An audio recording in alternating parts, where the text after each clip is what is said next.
Ayun na guys. Hello guys, check lang natin kung nandito pa yung owl sa paso.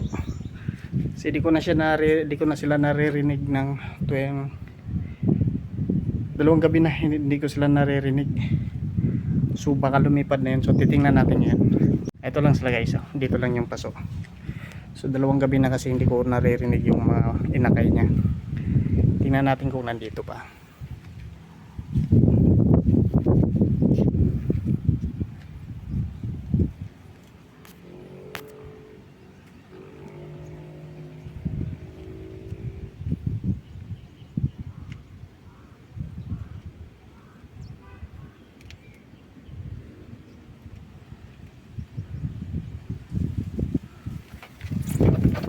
Yung nanay guys, yung nanay guys. So maliliit pa pala. So tatlo yan sila guys. So yung nanay, nandun yung nanay lumipad. Kala ko lumipad na. Ang tagal pa nito bago makaano yung balahibo pala niya, no. So tatlo sila. Nabisa lahat yung tatlo.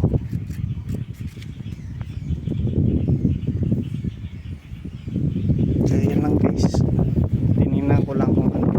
Dalawang gabi na kasi hindi ko naririnig. Hindi ko sila naririnig na umiiyak. Okay.